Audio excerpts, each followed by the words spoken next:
በስመ አብ ወወልድ ወመንፈስ ቅዱስ አሐዱ አምላክ አሜን። ድርሳነ ሚካኤል ዘወርሃ ጥር።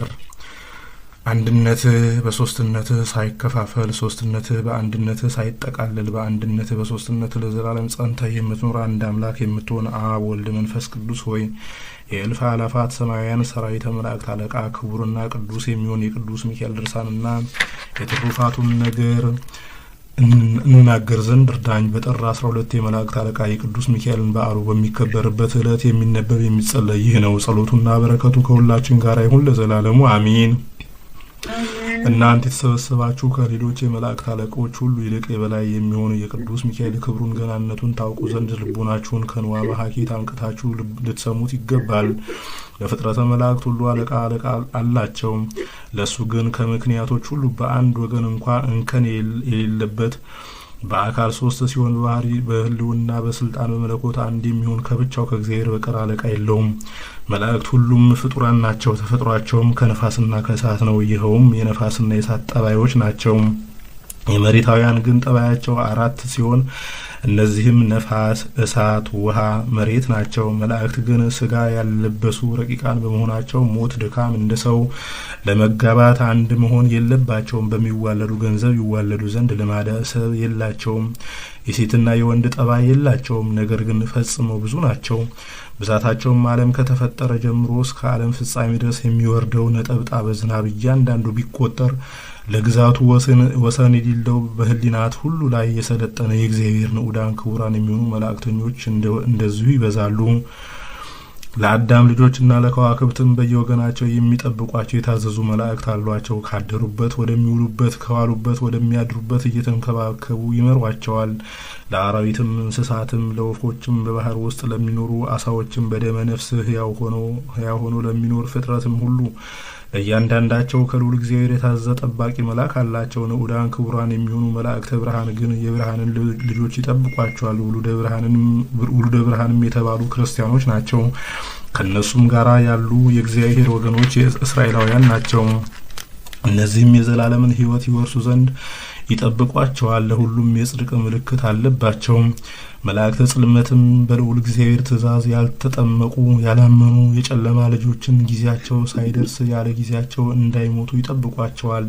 ነቢዩ ዳዊት እግዚአብሔር ፍርድ ለሚያገኙ ፍርድ እስኪሰጥ ድረስ በዚህ ዓለም ወገኖቹን ችላ ብሎ አይተዋቸውም እንዳለ በወንጌልም እንዲህ የሚል ጽሑፍ አለ። ለደጋጎች ደግ እንደሆነ ለክፉዎችም ፀሐይን ያወጣላቸዋል።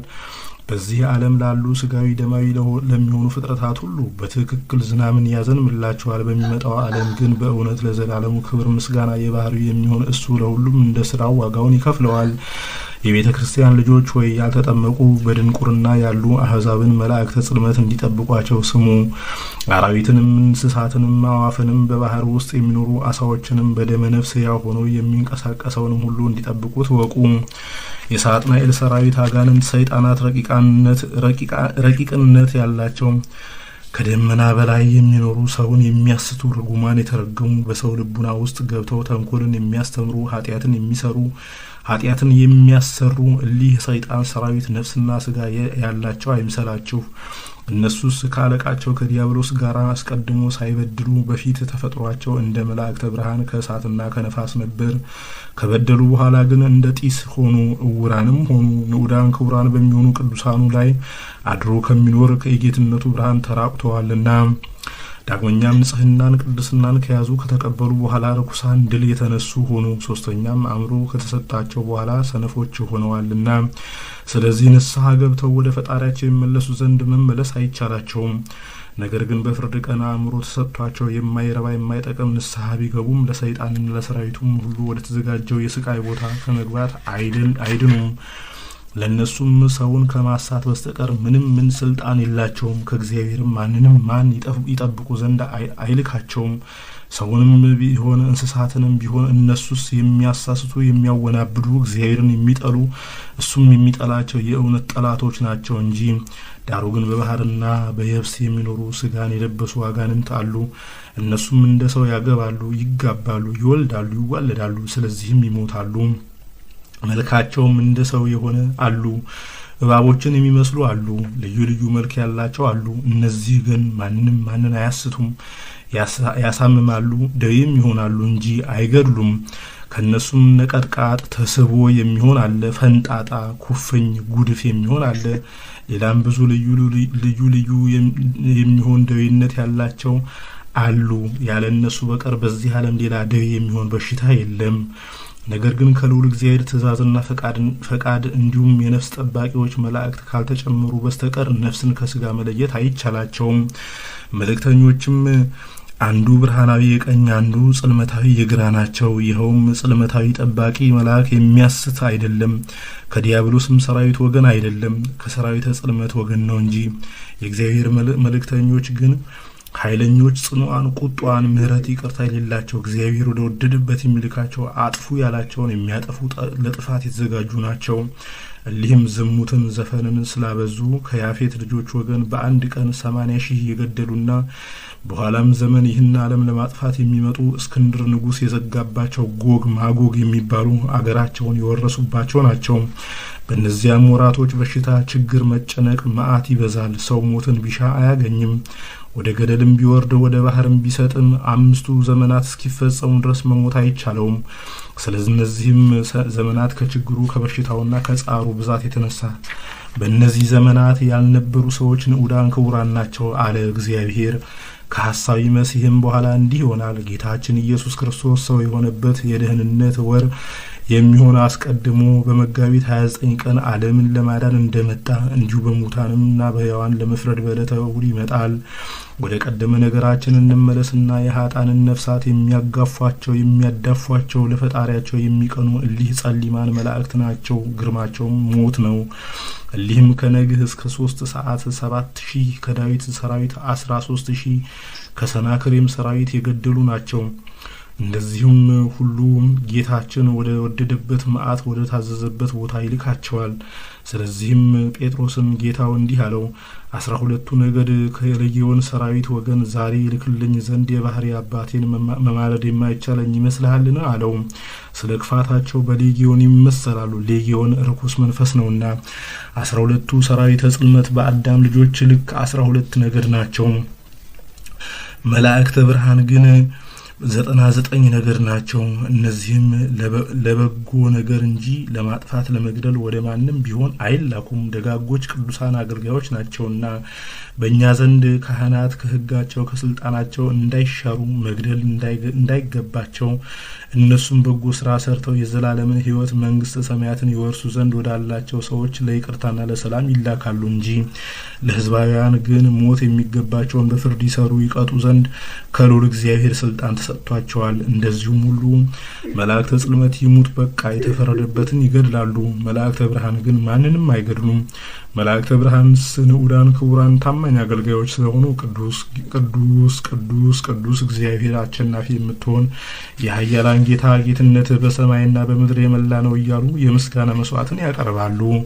ሰራዊተ ቁዝን ያጠፉ ዘንድ ቅዱስ ሚካኤልና ቅዱስ ገብርኤልን እግዚአብሔር በላካቸው ጊዜ አንድ ሰውስ እንኳ አልገደሉም። ለቴዎድሮስና ለገላውዲዮስ ሰይፍን ሰጧቸው እንጂ።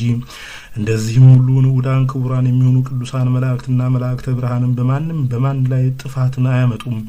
የመብረቅ መነጽራቸውን ተሸልመው በየሹመታቸው በሰማይ ሞልተው ይኖራሉ እንጂ ሊታያቸውና ሊለምኑትም ዘንድ በወደደ ጊዜ በዚህ በመብረቅ መነጽር ይታያቸዋል። ሙሴንም በደመና አምድ እንደተነጋገረው እነሱንም እንዲሁ ይነጋገራቸዋል። እንደዚህም ሁሉ በመብረቅ መነጽር መላእክትን ይነጋገራቸዋል። እነሱም ወደ ተላኩበት መልእክት ይሄዳሉ።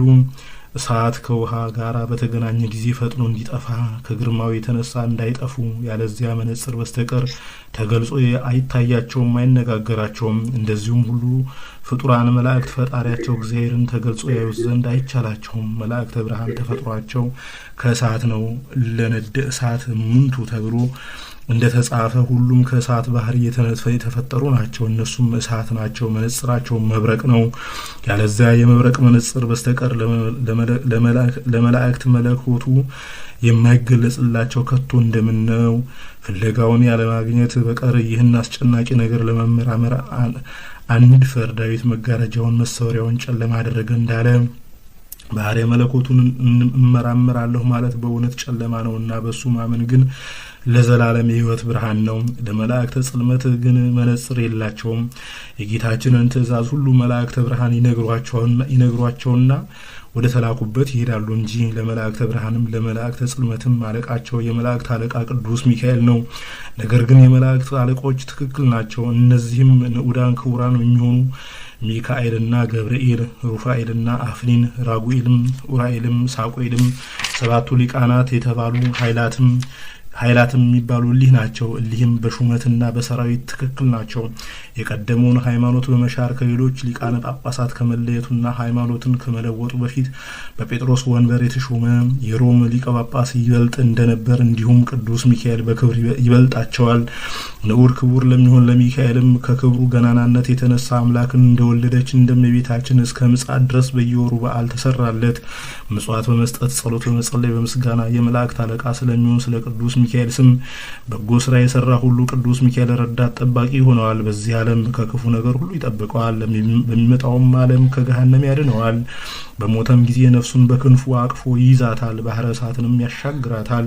ፍጹም ደስታ ወዳለበት ገነትም ያገባታል። ለተላፊኖስ እንዳደረገለት ሁሉ ተላፊኖስ የሴት አዳሪ ልጅ ነው። እናቱ በየወሩ የቅዱስ ሚካኤል ዝክር ትዘክር ነበር።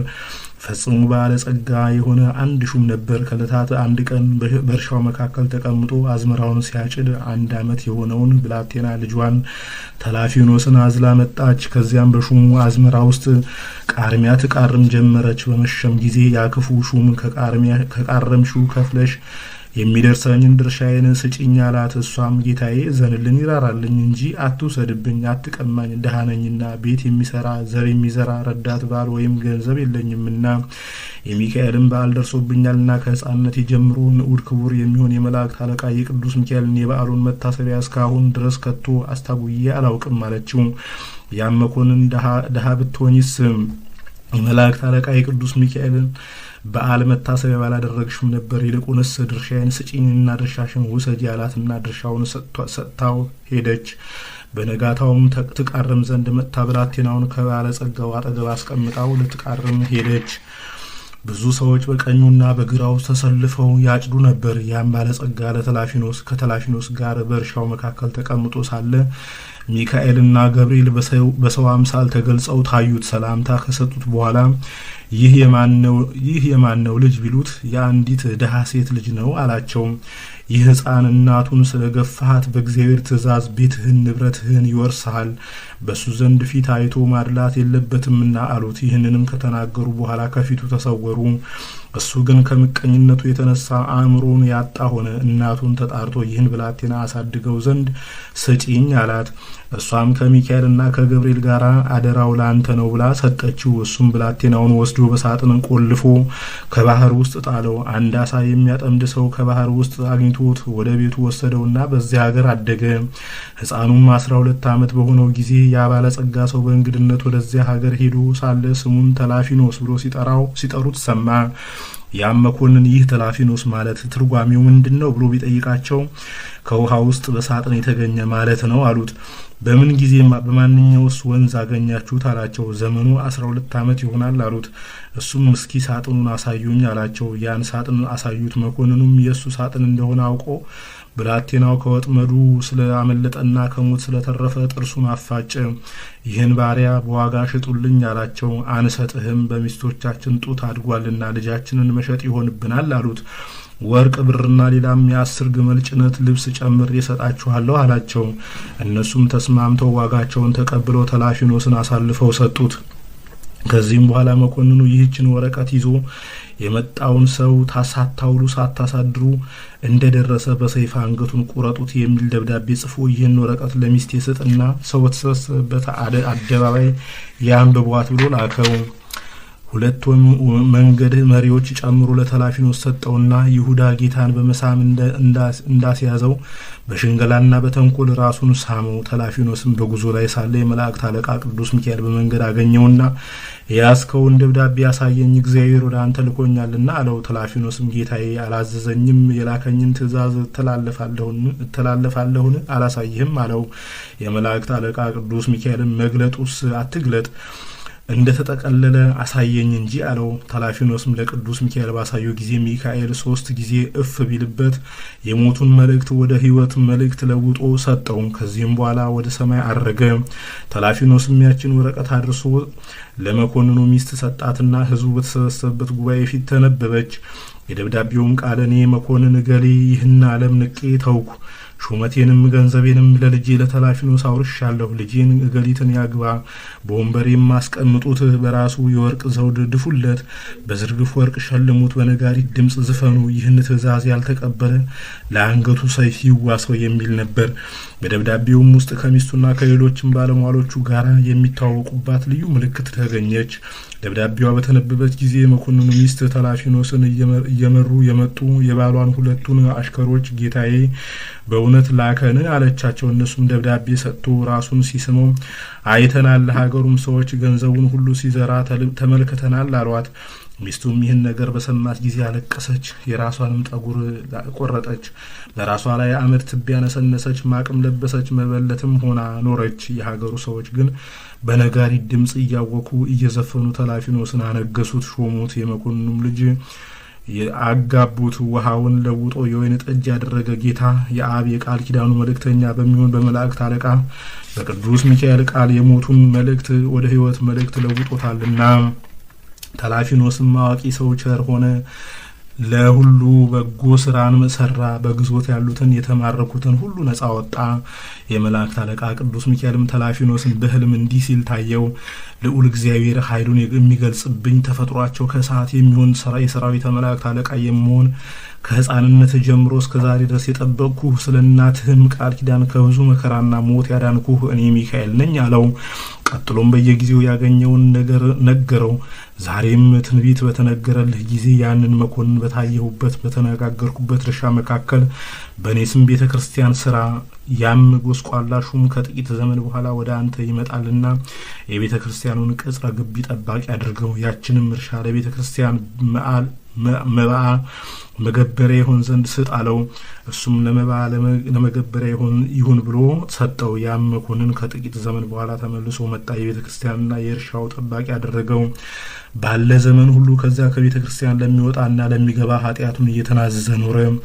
የድሃን ገንዘብ በአመፅ በሽንገላ የሚቀሙ ባለስልጣኖችና ባለጸጎች ይገሰጹ ዘንድ ነዌ የተባለ ባለጸጋ ከድሃው ካላዛር እጅ ውሃን እስኪለምን ድረስ በሲኦል ፍዳውን እንደተቃጠለ፣ እንደዚህም ሁሉ ባለጸጎች ሁሉ በዚህ ዓለም ምጽዋት በመስጠት ነዳያንን ካልጎበኟቸው ከነዳያን እጅ ውሃን እስከ መለመን ደርሰው በሲኦል ይጨነቃሉ ብሎት ከሱ ተሰወረ።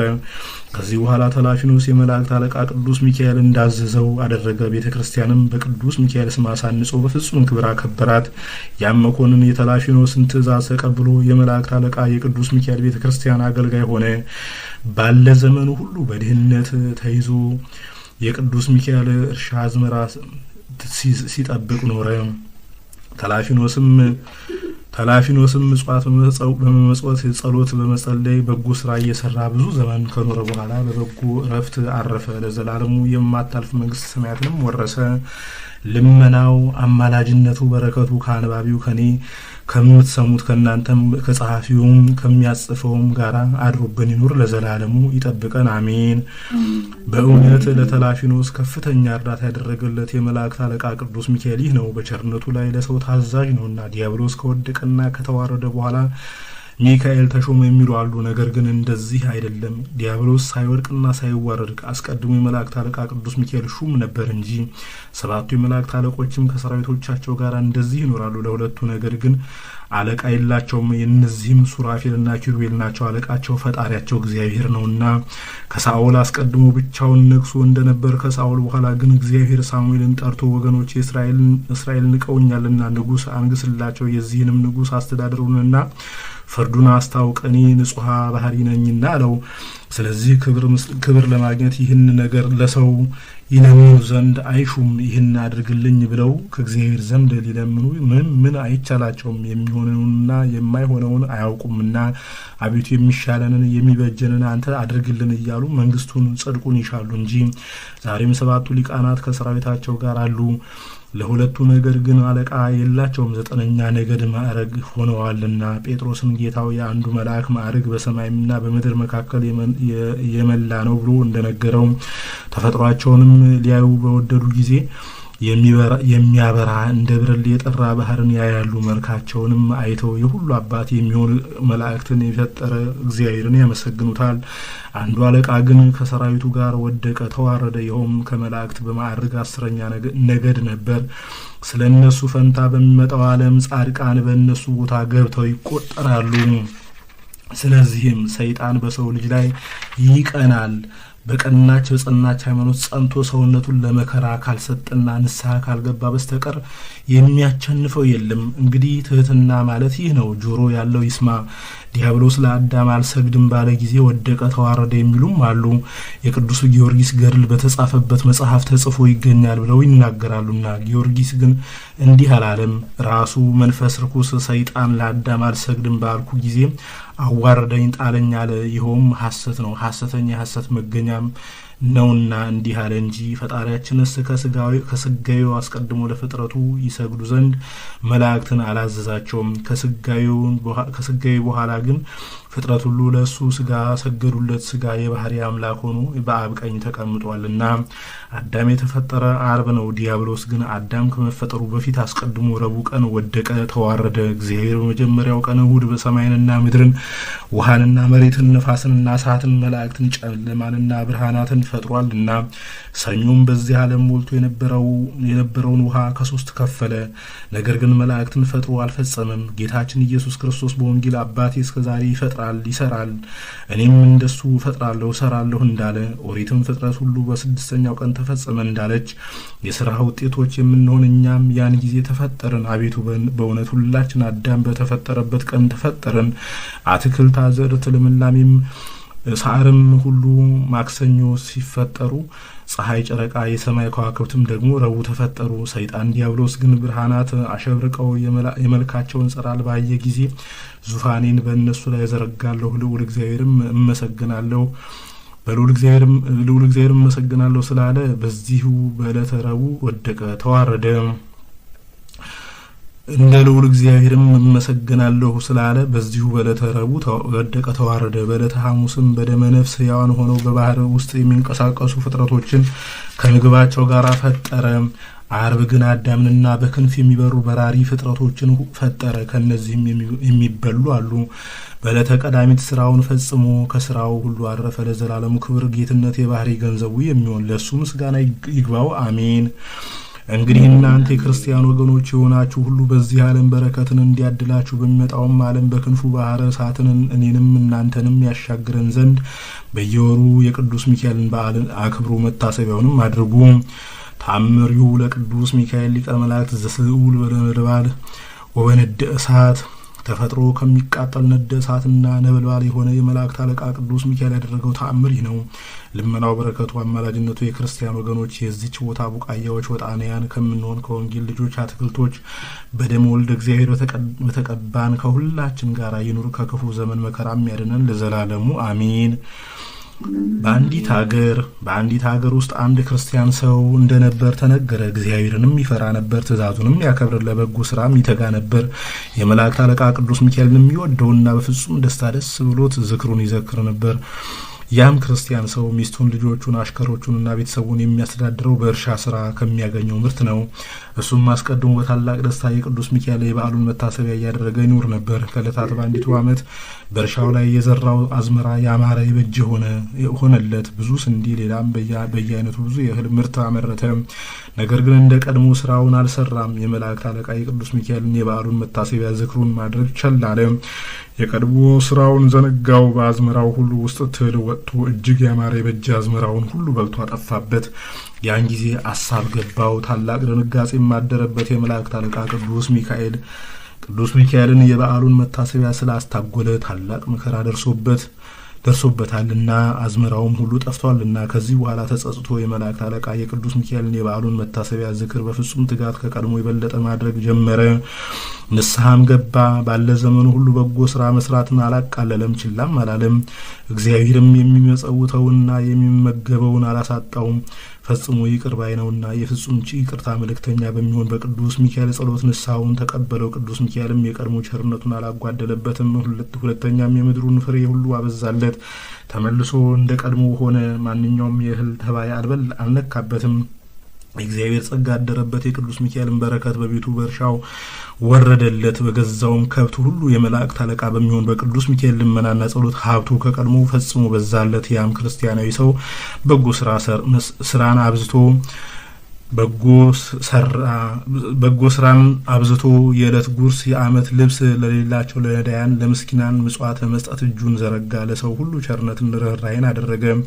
የመላእክት አለቃ የቅዱስ ሚካኤል በዓሉ በሚከበርበት ቀን በሚካኤል ስም እንዲህ እያደረገ ቆይቶ በበጎ ረፍት አረፈ። በቅዱስ ሚካኤል ልመናና ጸሎትም ወደ መንግስተ ሰማያት ገባ። ልመናውና ክብሩ ለዘላለም በእውነት በእኛ ላይ ይደርብን፣ አሜን።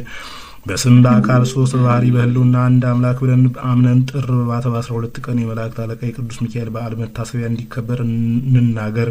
በዚያች ቀን እግዚአብሔር የመላእክት አለቃ የሚሆን ቅዱስ ሚካኤልን እስራኤል ወደ ተባለ ያዕቆብ ልኮታልና ወንድሙ የሚሆን ኤሳውን ፈርቶ ስለነበር ከእሱም ማዳነው። የዮርዳኖስንም ወንዝ አሻግሮ የእናቱ ወንድም ወደሚሆን ወደ ላባ ሰደደው። ላባም ሁለቱን ልጆቹን ሊያንና ራሄልን አጋባው። መንገዱንም እየጠረገ በደህና በፍቅር አንድነት ከቤተሰቡና ከገንዘቡም ጋር ወደ ወንድሙ መለሰው። ወንድሙን ኤሳውን በፍቅር አንድነት ተቀበለው። ስለዚህ በምእመናን ላይ የተሾሙ ሐዋርያት በየወሩ በ12 ቀን የመላእክት አለቃ ንዑድ ክቡር የሚሆን የቅዱስ ሚካኤል መታሰቢያ በዓል እናደርግ ዘንድ አዘዙን። ፍጹም ልመናውና ክብሩ ለዘላለሙ በእኛ አድሮብን ይኑር፣ አሜን። የእግዚአብሔር አገልጋዮች ከሚሆኑ ልዑላን ሊቃነ መላእክት አንዱ የምትሆን ለአንተ ለሚካኤል ሰላም እንላለን። በቴዎድሮስ ላይ ወራሪ ጠላት ተነስቶበት ልትረዳው በሄድክበት ሰዓት ቅጠል በነፋስ ኃይል እንደሚረግፍ ሰይፍህን በእጁ ላይ ባዩ ጊዜ የቁዝ ሀገር ሰዎች እንዲሁ ረገፉ።